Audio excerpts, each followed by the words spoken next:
So, hello guys! For today's vlog ay pupunta kami ngayon sa Chongli kasi dance recital ng friend namin na si Noreen.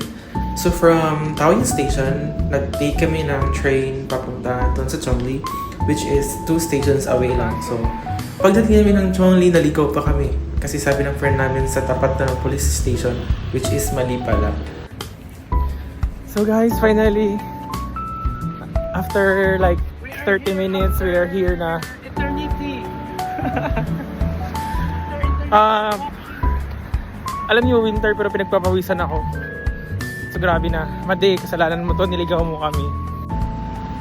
So dito pala ginanap sa Zhongli Arts Hall yung dance recital ni Noreen. So we're going inside now. So pagkapasok namin, nagtanong kami dyan tapos nakita namin yung pangalan ni Noreen. 因为我们这边已经没有票了。 Kaso sabi nung babae, wala daw kaming ticket so kailangan pa namin bumili ng ticket. So ayun, itatry namin bumili ng ticket. So doon, may bili ng ticket doon sa dulo. Nabudol mo. Nabudol mo. Dapat may bayad. Pag tanong mo, free ang entrance pero magbayad man di ay 100.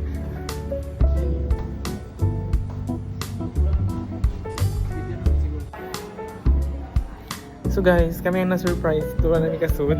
Ay, kasalon. Kaya hapit na mahuman. Pwede manalo yung... Magtanaw na lang ni sa screen LED.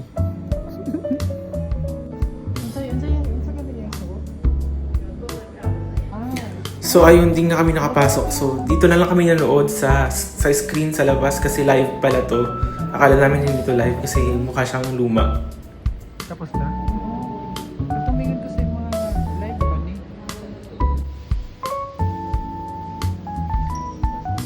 So hindi kami nakaabot. Dito na lang kami manonood. Ayun o, si Noreen. Hi, Madi. May dala kaming flowers for you. Ito, flowers for you.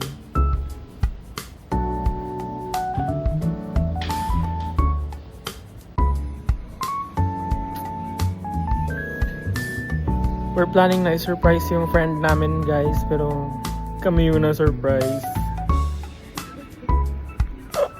Sa club. And we decided na lumabas muna at bumili ng bulaklak. So ayun, nakabili kami ng bulaklak sa labas kasi kanina hindi kami nakabili.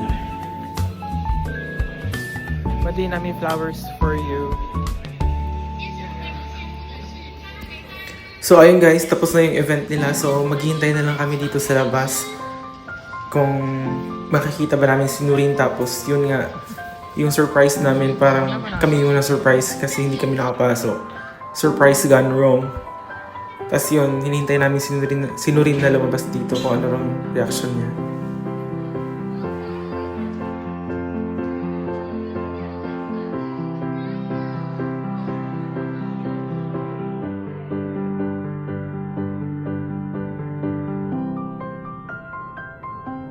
Gulat yarn.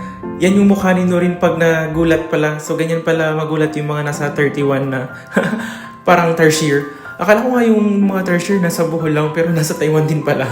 So ayun, ganyan pala yung mukha ni Madi pag nagulat siya. So nakita din kami ng mga Bisaya friends namin. Tapos after that, nagpunta kami sa Lechon Deli para kumain.